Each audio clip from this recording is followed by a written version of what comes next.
You country folk, if you know exactly what the size of a mustard seed is, you can barely see it. If you just have that much faith, you'll be able to keep pressing toward the mark. But the ultimate verse for me in the Bible about faith says faith without works is dead. Faith without works is dead. See, Dr. Martin Luther King said that faith is taking the first step on the staircase when you can't even see the end. Harriet Tubman had faith when she took the first group of slaves north and didn't even know where she was going. But what Harriet did was she kept putting one foot in front of the other. And the one thing that at any time before they left, what they did was they prayed. Pastor, a couple of weeks back, he had a week of prayer. That's what's keeping a lot of us from being able to move forward. We've forgotten how to pray. We've forgotten how to pray for each other. We've forgotten about corporate prayer, how we need to come together and uplift each other and pray for strength and guidance on this journey as we continue to press toward the mark. Look at Rahab, a harlot, a woman that didn't even know anything much about salvation. But somewhere, something in her spirit resonated. Something resonated in her spirit where she knew that if she had her faith, something was going to change. And ultimately, she ended up in Jesus' bloodline. So never think that you can't keep pressing toward the mark. Doesn't matter about what your future was, what your past was. You've got to keep pressing toward the mark. That's right. Paul says, brethren, I count myself not to be apprehended. That's right. But this one thing I do, forgetting those things and reaching forth to those things That's right. before. Yes. Reaching forth to those that are before. The prize that the apostle was striving for is the highest form of life. The highest form of life. I would hate to know that the only reason that I lived was to get up and go to State Farm every day. Lord knows I hate that stuff. I would hate to know that that's the only reason that I live. But I'll tell you what I'm putting one foot in front of the other. Sometimes you never know who's going in front of you. Got a sister of mine here, not a day goes by that we work together that we don't share words. Every single day we've got somebody that's gleaning from us that's going to end up getting saved because he's asking too many questions. But see, that's because we're pressing toward the mark. That's because we're pressing toward the mark. But see, a lot of us have a misunderstanding about what it truly takes to be a Christian. I tell you, you can't treat your Christianity like you do your creditors. You can't just every now and then put a little down on it. You think you can always catch up at a later date. You can't treat your faith like a rental car. You can't get it, ride it hard for the weekend, and turn it back in on Monday on empty.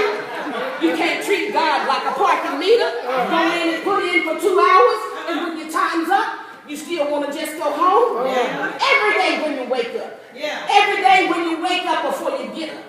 You need to put on the whole armor. See, when you put on the whole armor, God, you'll have a new attitude. You'll have a new way of walking. You'll have a new way of talking. You'll be able to know that no weapon formed against you shall prosper. See, when you're pressing toward the mark and you put on that breastplate of righteousness, you have one foot in front of the other, shod with the preparation of the gospel peace. No weapon formed against you will be able to prosper. Above all, taking the shield of what? Taking the shield of faith. Whereas we should be able to quench the fiery darts of the wicked.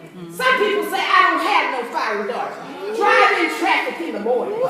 Get to work and have a co-worker that's a hell raiser. Yeah, you got some fiery darts. Have some kids that are unruly. Have a husband or wife that's cheating. You got some fiery darts. But see, when you put on that full armor of God, you can look and stand boldly and say, cancer, be gone. You can tell depression, see you later. You'll be able to tell your co-worker, not today. You'll be able to tell your unruly children, as for me and my house. As for me and my house. As for me and my house. We serve the Lord. You'll be able to stand, putting all your feet right in front predators, it's okay. Come get it.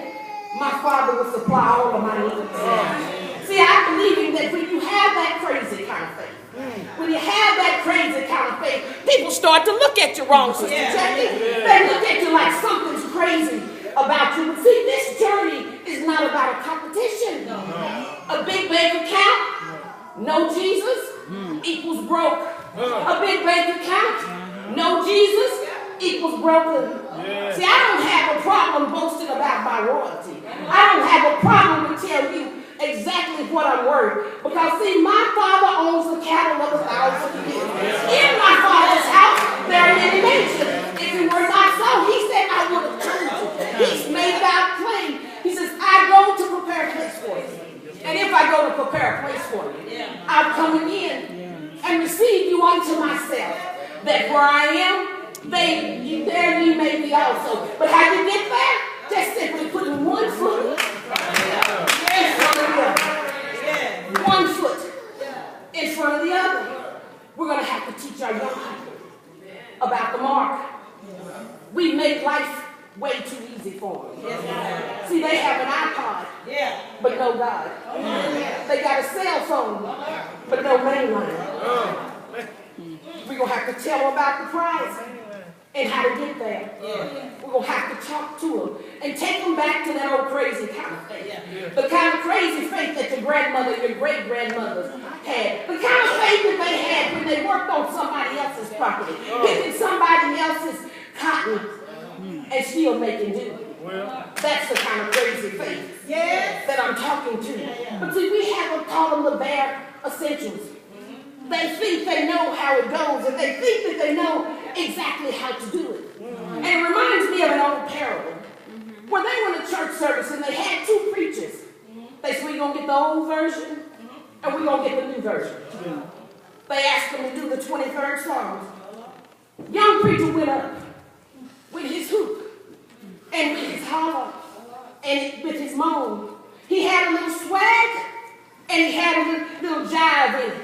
Had his own rhyme down. He said, the Lord is my shepherd. I shall not want. He maketh me to lie down in green pastures.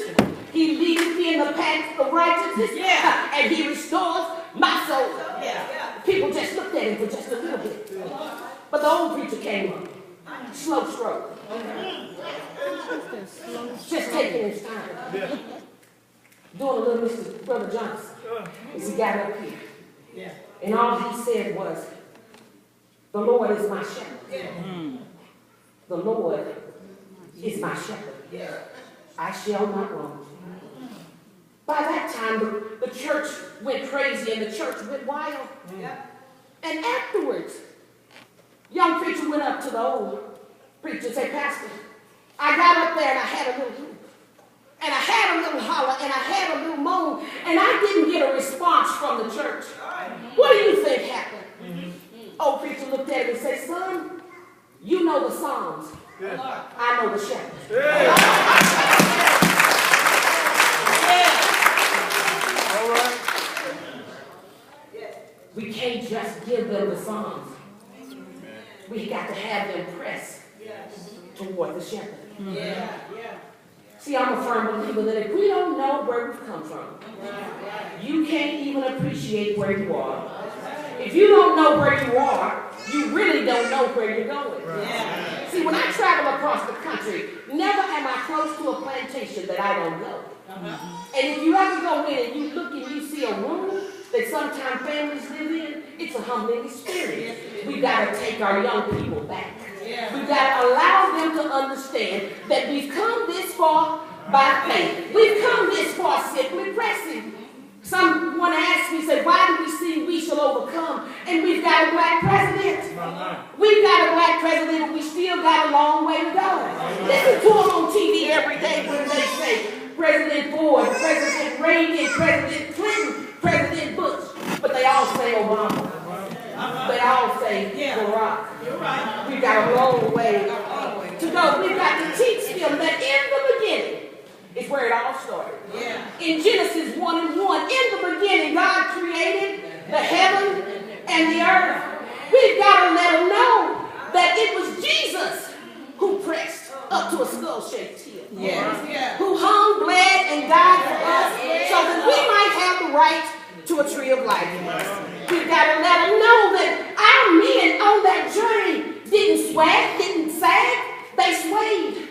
They swayed together as they rocked back and forth. Our grandmothers didn't twerk, they tweaked. They tweaked their recipes. They tweaked their quips. They tweaked things around the house. See, if we don't teach them about tweaking something, they're going to continue to keep twerking. Always trying to be better. We're going to have to teach them how to sing. We're going to have to teach them how to sing, and not just some of these new songs. We're going to have to teach them some old songs. We're going to have to teach them some old songs and how we make it over. See, at the dawn of creation, the morning songs sang together. And all the angels of God shouted for joy. See, the choir won't let me sing with them because they said I can't sing.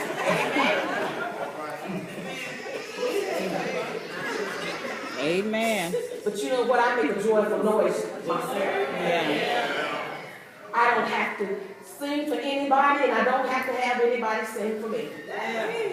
But see, I'm just a firm believer that as old Paul was walking on that journey and he was focusing, I believe that Paul was pressing and singing as he put one foot in front of the other. I can hear him singing, it's a highway up to heaven. I'm walking up the King's Highway, one foot in front of the other. As he was pressing toward the mark, I can still hear him singing and praying, onward bound, singing, I'm onward bound. Lord, plant my feet on higher ground. As I get ready to take my seat, I want to let you know that I'm not all that I could be. And I'm ever so mindful that I'm not all that I should be. But I'm so thankful that I'm not what I used to be. I know what the price is. So every day when I get up, I got to say I'm going to put one foot in front of the other. Someone is have to get up and shake those haters off. See, I know a man from Galilee. I know a man from Galilee that walks with me and he talks with me. And he tells me that I am his own. See, I know that every day I have to declare and decree that where I put my feet on my journey, God is going to increase my territory. So I'm just going to leave you with this thought this morning. I'm pressing on. All right.